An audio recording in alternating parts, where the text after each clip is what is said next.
I was pregnant. It should have been the most beautiful moment of my life, after nearly 2 years of struggling, with hope, tears, and endless doctor's appointments. Those two pink lines finally appeared on the test. I remember shaking so hard I had to grip the edge of the sink and sit on the bathroom floor in silence. I just cried. Not out of fear, but out of overwhelming joy. I thought, maybe this time, everything will be different. Thomas and I had been married for 3 years. We were both in our early 30s, living in a quiet suburb of Wisconsin. Thomas was calm, reserved, a little distant, but I always believed he loved me in his own way. I used to think that having a child would soften him, that he would become the husband, the father I always hoped for. I had planned to make baked chicken pasta, his favorite, and place the pregnancy test next to his napkin, along with a handwritten note. We're going to need one more chair at the table. But I never got the chance to do any of it. Because when I walked into my own home that afternoon, I didn't just lose the man I loved. I lost myself. The house was eerily quiet until I stepped into the living room. And then I saw them, his entire family sitting there like a jury waiting to deliver a sentence. Thomas stood in the middle, his face stiff, holding a sheet of paper. I hadn't even processed what was going on when Nancy, my mother-in-law, said coldly, "Well, look who finally came home, our perfect little princess." I froze. Then Tomas threw the paper onto the table. I caught a glimpse of the header, DNA test results. "Do you have anything to say?" Thomas asked. His voice was void of emotion.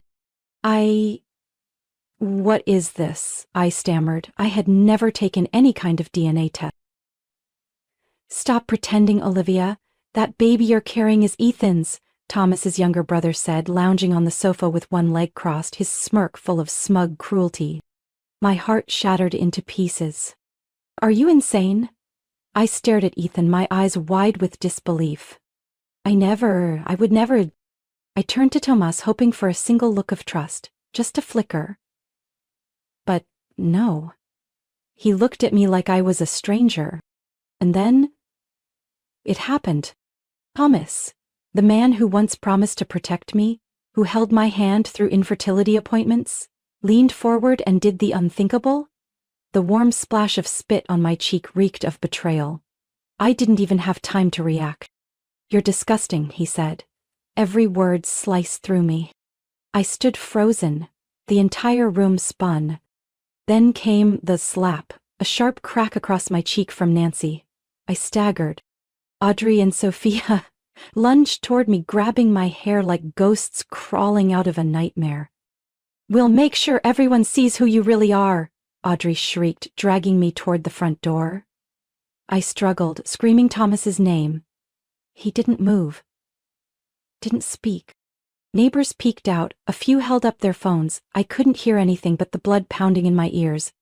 In just minutes, I went from being a soon-to-be mother to a woman condemned and disgraced by an entire family. I didn't resist anymore. I didn't cry. I didn't beg. I only remember walking away, shoes still muddy from the front steps, stomach tightening like a warning. I vanished. Left without a word. Left no one the chance to find me. And in that moment, I didn't just walk away from that house. I walked away from the woman I used to be. We got married when I was 31 and Thomas was 35. The ceremony was simple, held at a small church in Milwaukee where I'd grown up. I didn't have many family members present. My parents died in a car accident during my last year of college, and the rest of my relatives were scattered across the country, mostly just exchanging holiday cards once a year. In contrast, Thomas's family showed up in full force, loud, traditional, and strangely inseparable. I used to think that closeness was beautiful. I was wrong. From the beginning, Nancy looked at me with skepticism. She was the kind of woman who believed no one would ever be good enough for her son. Every compliment she gave me carried a hidden sting. "Your cooking's not bad, Olivia, though Thomas still prefers my lasagna. That dress is interesting. When I was your age, I dressed a little more modestly. I tried to be patient. I thought time would soften her. But time only sharpened her edges." Thomas's sisters, Audrey and Sophia, never even pretended to like me. They were the type of women who didn't need to speak plainly to make you feel unwelcome. A single glance, a lopsided smirk was enough. Every family gathering felt like a test of endurance. And then there was Ethan. Ethan, the youngest brother, 27, unemployed, dropped out of college claiming he was finding his path. His path apparently was gaming, sleeping, and mooching off their parents. The first time I met Ethan was at our engagement party. He shook my hand, stared at me too long, and said, "My brother sure got lucky." I smiled politely, but the chill in my spine never left. Ethan had a way of looking at me that was never appropriate. Too long, too close. Whenever Thomas wasn't looking, I'd feel Ethan's gaze like it was trying to pin me to the wall, not as a person, but as something he wanted to own. One time, I was washing glasses in my mother-in-law's kitchen after Thanksgiving dinner when Ethan walked in and shut the door behind him. It was just the two of us. "The lighting in here makes you look different," he said, leaning against the counter with his hands in his pockets, his eyes locked on my bare shoulder. A chill ran down my spine. I snapped, "Get out." "You afraid of me?" he drawled. I set the glass down and said calmly, "I'm not afraid. I'm uncomfortable." He shrugged and walked out, but not before saying, "I'm just joking, but not everyone in this family thinks you deserve my brother." I told Thomas. He went quiet, then said, "Ethan was just messing around. He's a little inappropriate, but he doesn't mean anything by it." I stared at him, stunned and disappointed. "So, if I say I feel threatened, you think I'm imagining it?" Thomas sighed and wrapped his arm around my shoulders.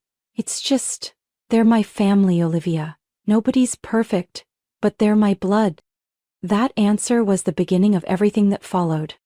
I started to feel like a stranger in my own marriage. Thomas grew more distant. He stopped asking about my job, never wanted to plan trips, and completely lost interest in our fertility treatments.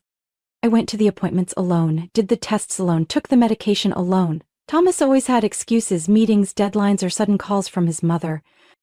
Anytime I brought up having children, he just mumbled and changed the subject. That's when I realized I hadn't married a man. I'd married an entire family. And in that family, I had never truly been accepted. I was just the outsider. And when Ethan decided to drag me into the depths with a vicious lie, not a single one of them stood by me. No one asked questions. No one needed proof. I had placed the pregnancy test in a small box, wrapped in brown paper, tied with a thin ivory ribbon. Inside was a handwritten note. "We're going to be parents." I had imagined Thomas opening it at the end of dinner, smiling, pulling me into his arms. I even stopped by the bakery to pick up his favorite apple pie, then hurried home before sunset. But the moment I stepped into the driveway, I saw my mother-in-law's car, both of Thomas's sisters, and Ethan. Their cars filled the front curb. My heart pounded, not from nerves, but from a dread I'd never felt so clearly. The door wasn't locked. I walked in, still holding the box. The house was cold, like someone had vacuumed all the warmth out of the air. Thomas stood in the middle of the living room, his eyes void of any trace of the man I had loved. He looked at me like I was a complete stranger. "Sit down," Nancy said, her voice as cold as a courtroom verdict. I didn't sit down. I held the box tighter. "What's going on?" Thomas held up a sheet of paper. I glanced at the printed words. "DNA paternity test, positive match, Ethan Gallagher." I went numb. "What? What is this?" I asked, my voice hoarse. Ethan lounged casually in the chair, one leg over the other, smirking like he was watching a bad play unfold.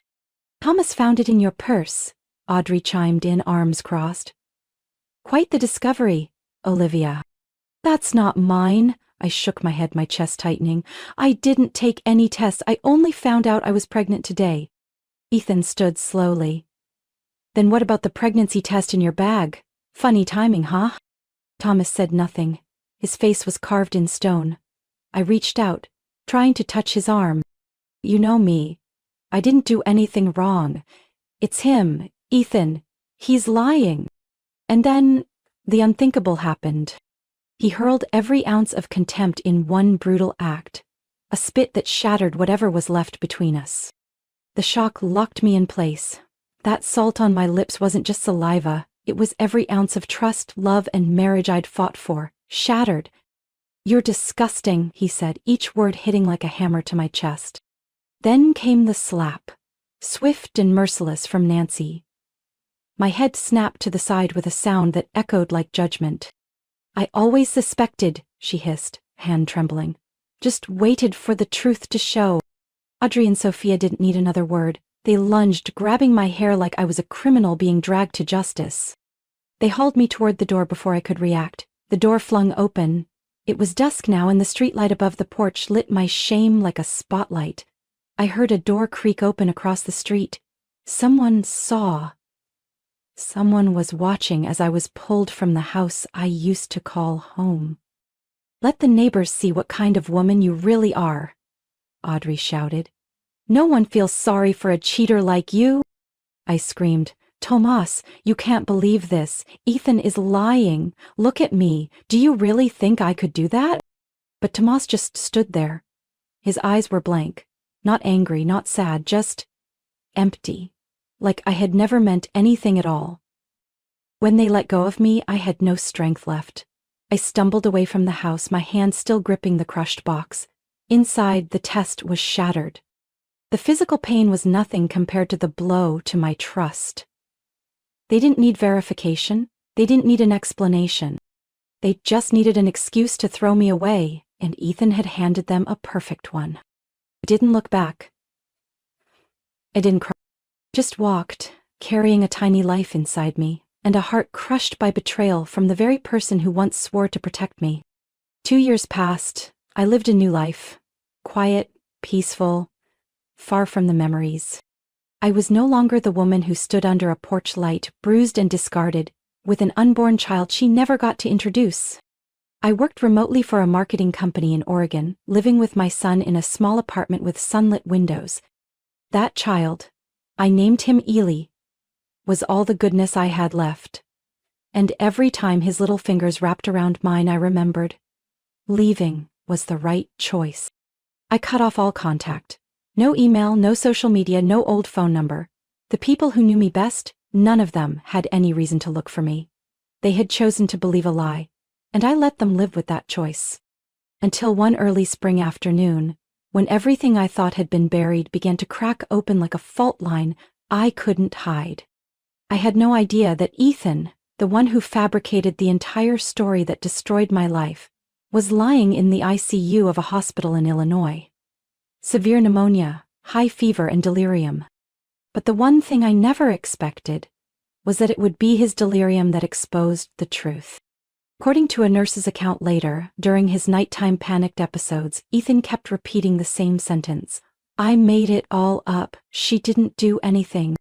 At first, no one paid attention. They thought it was just drug-induced hallucinations. But when Thomas, his mother, and his 2 sisters started taking turns staying by his bedside, things began to surface.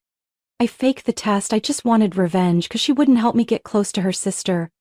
The words were murky, but repeated so many times it was chilling. Thomas's mother, Nancy, was the first to suspect something. She couldn't ignore the unease that crept in while watching her son drift between life and death, confessing over and over.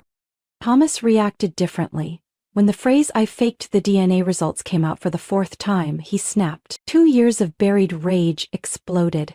Thomas lunged, grabbed his brother by the collar, and growled, "What did you just say? Say it again."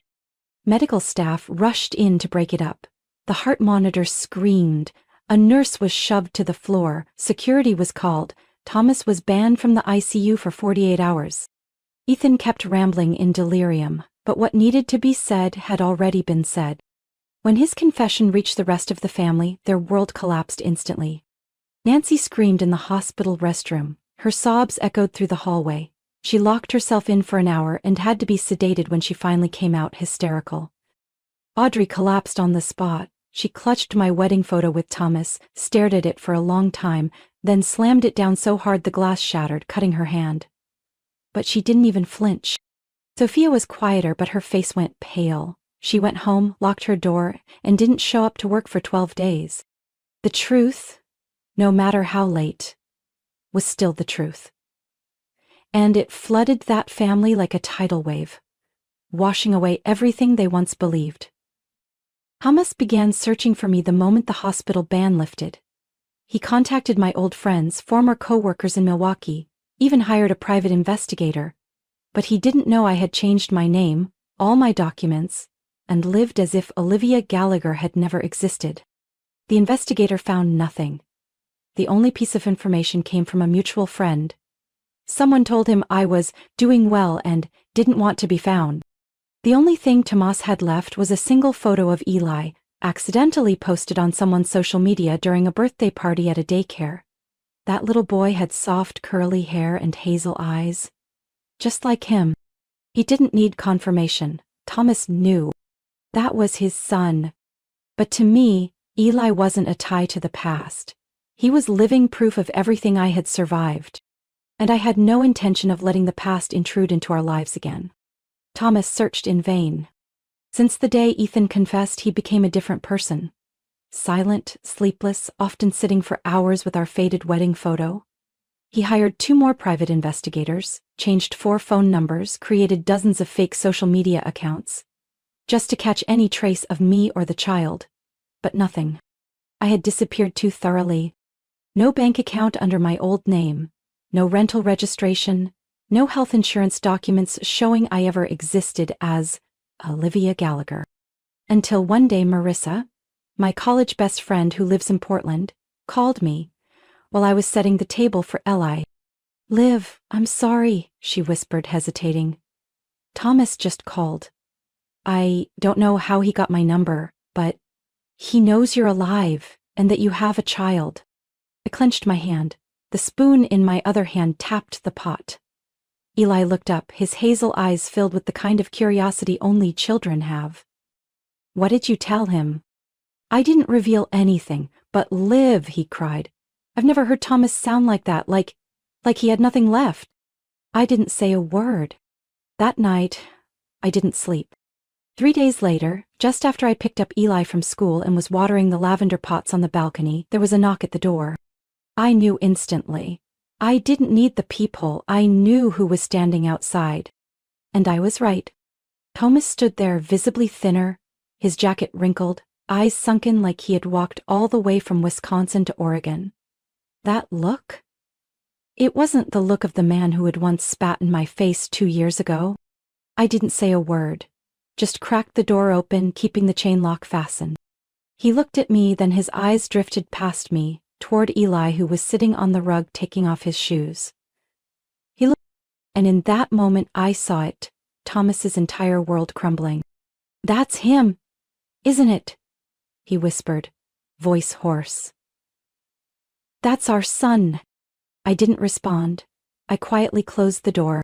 The sound echoed down the empty hallway like a cold verdict. He came back the next day, and the day after that. On the 4th visit, I found a letter placed neatly at my doorstep. The handwriting, slightly slanted, was unmistakable. It was the same one that used to leave love notes in my lunchbox. I didn't open it. I left it by the cactus pot on the shelf and let it dry out under the sun. Then came flowers, toys, printed photos from our wedding. Everything I had forgotten or tried to forget. Eli asked, "Why does that man keep standing outside our door, Mom?" I replied, "He's confused, sweetie, he's at the wrong house." But children always see deeper than what we say. He didn't ask again. He just quietly started drawing pictures of a brown-haired man in a blue shirt, standing next to the 2 of us. One night, while I was clearing the dinner table, I heard sniffles from the hallway. Not knocking this time. Someone was sitting against the wall, crying. I stood behind the door, back pressed to the wood, silent as stone. "I believed you, but it's too late," he whispered, his voice breaking. "I didn't protect you. I let them drag you out of the home I should have fought to keep for you." I didn't open the door, but I cried. After several days of reflection, I left a small folded note in the mailbox out front, sealed tight. Thomas would find it. Inside, I wrote, "You will be allowed to see Eli. Once a year, on his birthday. 2 hours. Supervised. No talk of the past, no apologies. Break this, and the opportunity is gone forever." 3 days later, a new note appeared in the mailbox.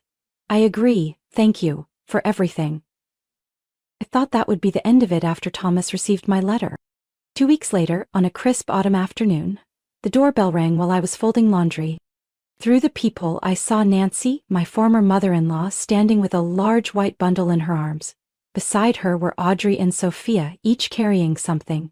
They stood close together, their faces no longer smug, but weary and solemn, like people who had just left a funeral. I remained behind the door unmoved. They didn't knock again, they just stood there in silence, and then I heard Nancy's voice, soft, fragile, like someone who had lost the most important thing in her life. "Olivia, if you're in there, please just hear me out. We were wrong, so wrong we can't fix it." I didn't move. Audrey spoke next. "We brought letters. Toys for Eli. We don't expect forgiveness. We just want you to know we finally understand what we destroyed." Blair. I felt the cold seep into my body. These were the same people who once dragged me into the street and slapped me across the face. Now they were standing under the roof I rebuilt with 2 years of effort, apologizing. But I stayed behind the curtain, unmoved. I simply slipped a piece of paper through the gap and nudged it outward. They picked it up and read the words I'd written. "You humiliated me in public, now learn to regret it in silence." No other words were needed. I heard Sophia choke up, then the soft thud of a gift bag hitting the porch. The three of them turned and left. No one said another word. They returned 3 more times over the next 3 weeks, each time with letters, gifts, flowers, teddy bears, and apologies, handwritten, printed, or recorded. I never opened the door. I gave everything to Marissa to handle. One day she brought back a long letter from Nancy, written in trembling handwriting on old letterhead from a mental wellness center in Iowa. "I've spent 6 weeks in therapy just to learn how to admit I was wrong," Nancy wrote. "Not because I want forgiveness, but because I can't live with myself unless I face what I did." I read it, folded it up, and gave no reply. A week later I met with a lawyer. Martha Lowell, 56, was a seasoned attorney specializing in custody rights for mothers affected by emotional abuse. She listened silently as I told her everything. When I got to the part where Thomas spat in my face in front of his entire family, she simply nodded and scribbled a note. "We have enough to build a legal firewall," she said. I asked, "Can I make it so he has no legal claim over Eli? Is that possible?" Ms. Lowell studied me for a moment, then nodded. "Highly likely. His name was never on the birth certificate. The child was born in a context of maternal psychological abuse and severe invasion of privacy by the father's family. We'll build a full case file." I nodded. My heart didn't tremble anymore. I wasn't doing this out of vengeance. I was doing it for Eli, to ensure he never had to live in fear of someone showing up to rip him away from the life I'd built for us. 7 weeks later, the court approved the petition to restrict legal contact rights. A copy was sent to Thomas's address via his attorney. From that day on, any request to see Eli had to go through an independent monitoring service and only took place at a designated location. Thomas didn't object. He just sent one email, the first and last, with the subject line, "I understand." And for the first time in 2.5 years, I slept through the night without dreaming of someone standing outside my door. Thomas showed up on Eli's birthday every year. At exactly 2 o'clock, never early or late, always carrying a carefully wrapped gift and the same sad eyes. Eli called him Mr. Thomas, not Dad, not Father, just the man who came once a year, played with the wooden train, listened to stories about dinosaurs and locomotives, then quietly left when the clock hit 2 hours. Thomas never protested. He never brought up the past, never begged for more. Just once, when Eli turned 4, he quietly asked, "Does he ever ask about me?" I answered truthfully, "No, he has a full life." Thomas nodded, smiled with something between pain and acceptance. Marissa, my closest friend, and I started a small support group called Quiet Roots. We began with private gatherings in her living room where women who had been falsely accused, manipulated, or had their reputations ruined could come and simply be heard. No judgment, no proof required, just listening and empathy. We shared knowledge on building legal barriers, protecting personal information, and moving forward after being publicly defamed. The group grew steadily. We moved to meeting rooms at the local library and eventually to a community center on the east side of town. A wife falsely accused of cheating so her husband could walk away clean. A teacher slandered by parents to get her removed from a class. A woman whose mother-in-law ruined her name in the eyes of the entire family. They found us, and found quiet space to heal. Thomas's family started to change, or at least tried. Audrey quit her PR job and joined a nonprofit supporting victims of emotional abuse. Sophia enrolled in school again to study social work. Nancy moved near a small monastery. No more social media, no more letters. Just a bouquet of lavender left on Eli's first day of school each year. They didn't keep in touch with them. Not out of bitterness, but because I didn't need their presence to feel peace. I forgave myself first. The rest didn't matter anymore. Ethan, the one who created the storm, now lived quietly in a small southern Colorado town. I learned that through a lawyer friend of Marissa's who once handled land records in that area. He rented a cheap room, delivered packages by the hour, and no one there knew who he really was. There was no family backing him, no one left who believed in his words. I never wrote a second letter to Ethan. The first, just one line, was enough. You destroyed a woman and created a mother. My child will never know your name. I didn't need to see Ethan fall apart. I didn't need his ruin. I just needed him to understand that choices have consequences. And the price of destroying someone's dignity isn't jail. It's being forgotten by the world you once deceived. One night, after Eli fell asleep following his 5th birthday party, I sat alone on the balcony, watching faint lights flicker in the distance. On the table was Eli's drawing. 3 people standing together. Him, me, and Miss Marissa. No Thomas. No past. Just the present and a future I was building for him piece by piece. My story isn't just about betrayal or a child born in a storm. It's about a woman learning to rise from wreckage, rebuilding life with trust in herself. I didn't need forgiveness from those who tore me down. I needed freedom, peace, and a future where my child grows up free from the pain I once endured. Sometimes, silence is the loudest answer. And living joyfully. Whew, that's the most beautiful response. What do you think about Olivia's journey? Would you forgive if you were in her shoes? Share your thoughts in the comments below. And don't forget to follow the channel for more moving and powerful stories about life, family, and the choices that shape us.